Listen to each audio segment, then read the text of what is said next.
મને હમણાં એક ભાઈબંધે ફોન કરીને પૂછ્યું, મને કે તમે ભાવનગર જિલ્લાના છો અને અહીંયા મૂળીમાં રાજુ કરપડા લડે તો તમે એના પ્રચાર હું કામ કરો? તો કહી દઉં તમને કે મૂળી છે ને મારું સસરિયું, એટલે મારે અવારનવાર ત્યાં આવવાનું હોય ભાઈ. એટલે મારે ભાવનગર જિલ્લાની હારોહાર મૂળીનું ધ્યાન રાખવું પડે હતું ને. અને બીજા નંબરમાં કે ભાજપમાં તમે મંત્રી જુઓ કોંગ્રેસમાંથી આવેલા, ધારાસભ્ય જુઓ કોંગ્રેસમાંથી આવેલા. હવે આ જિલ્લા પંચાયત તાલુકા પંચાયતમાં જેને ટિકિટ મળવાની છે એ કોક આપમાંથી આવેલા, કોક કોંગ્રેસમાંથી આવેલા. ભાજપના કાર્યકરોને શું સમજવાનું, એ લોકોને જો ભાજપમાંથી ટિકિટ જોતી હોય ને તો ભાજપની વિરોધમાં જવું પડે. એની વિરોધમાં ગયા પછી ભાજપ એને લે તો મેળ પડે. એટલે સમર્થક કરતાં વિરોધીઓનું વધારે માન. આવું પહેલાં નહોતું. અમે જ્યારે ભાજપમાં હતા ને ત્યારે એવું નહોતું. પાયાનો નાનામાં નાનો કાર્યકર હોય ને એને એવી આશા રહેતી કે આજ નહીં તો કાલ આપણે નેતા બનશું. અને અત્યારે જે કાર્યકરો છે ને એને એવી કોઈ આશા રાખવી નહીં. તમારે ખુરશીઓ ગોઠવાની, ચા પાણી પાવાના, ગાભા મારવાના, પોસ્ટરો બાંધવાના, એ સિવાય તમારું કાંઈ કામ નથી. નેતા તો બીજી પાર્ટીમાંથી આવેલા જ બનશે. આ પોઝિશન છે. ને રાજુભાઈ કરપડાની પ્રત્યે આપણને કોઈ દેશભાવ કે એને પ્રત્યે નફરત એવું કાંઈ નથી. એ ભાઈ જ છે આપ.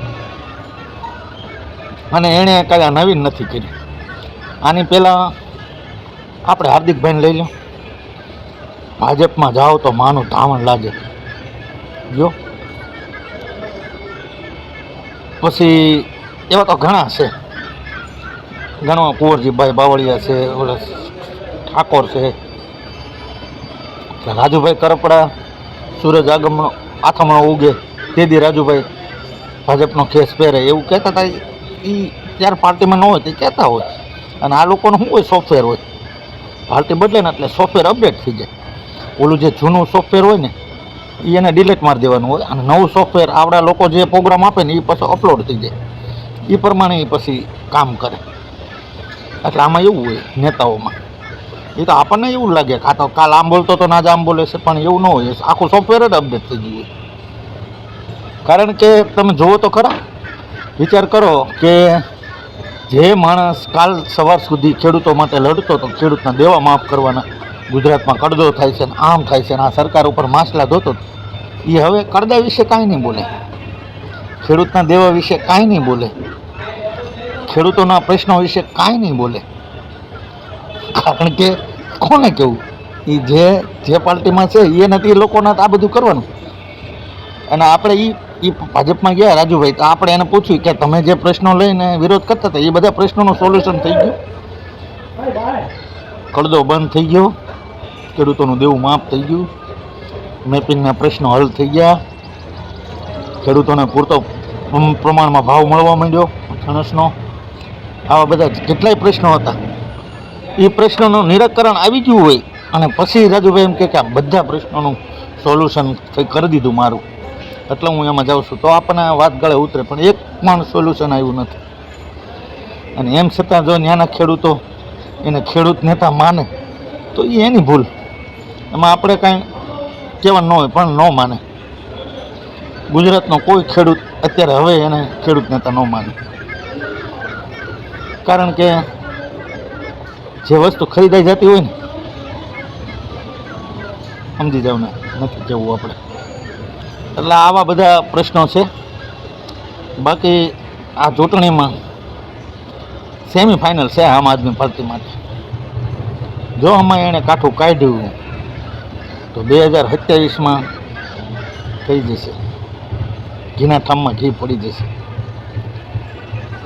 ઠીક છે, વિડીયો કેવા લાગે છે કોમેન્ટ કરતા રહેજો.